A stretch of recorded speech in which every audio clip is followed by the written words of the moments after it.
আপু এত সুন্দর ডুপ্লেক্স বাড়িতে কি ইন্টেরিয়র ডিজাইনের কাজ আপনারাই করেছেন? জি ভাইয়া, এই ডুপ্লেক্স বাড়িটা আমাদেরই করা। এখানে সিঁড়ি যেটা দেখতে পাচ্ছেন এটা টোটালটা অ্যাসেস অ্যান্ড ফাইবারের উপরে করা।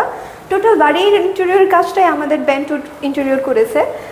যদি একটু ঘুরে দেখেন তাহলে আমাদের কাজগুলো কিন্তু ভাইয়া দেখতে পাবেন। আর এখানে কিন্তু দেখুন সিলিং দেখাবো, বিশাল বড় একটি সিলিং এর কাজ। এক্স্যাক্টলি এই কাজটা আমাদের পুরোটা প্লাইউডের উপর উডেন কালার দেওয়া হয়েছে, paint. A to Z interior solution নিয়ে আপনারা কাজ করেন? পুরো বাংলাদেশে ইন্টেরিয়র সলিউশন দিয়ে থাকি আমরা। স্ক্রিনে দেওয়া নাম্বারে যোগাযোগ করলেই আপনি সার্ভিসটা পাবেন আমাদের। তো আমি একটু এখান থেকে যদি দেখাই, এটা কিন্তু বিশাল বড় একটি সিলিং।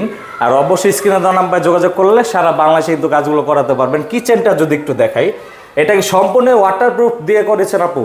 জি ভাই, ওয়াটারপ্রুফ ওয়াশেবল, পুরোটাই আপনার অ্যালুমিনিয়াম দিয়ে করা। যেহেতু কিচেন পানির কাজ অল দ্য টাইম হবে, এর জন্য পুরো কিচেনটা আমরা অ্যালুমিনিয়াম দিয়ে করেছি, যেহেতু পানির কাজ হবে, ওয়াশেবল। একটু স্মার্ট কিচেন লুক দেওয়ার জন্য এখানে আমরা ইউজ করেছি ভার্টিক্যাল পুল আউট। টোটাল কিচেনটা অর্গানাইজ করে রাখা। মূলত ইন্টেরিয়রের A to Z সলিউশন নিয়ে আপনারা কাজ করেন। জি ভাই, অবশ্যই স্ক্রিনে দেওয়া নাম্বারে যোগাযোগ করলে এই কাজগুলো করাতে পারবেন।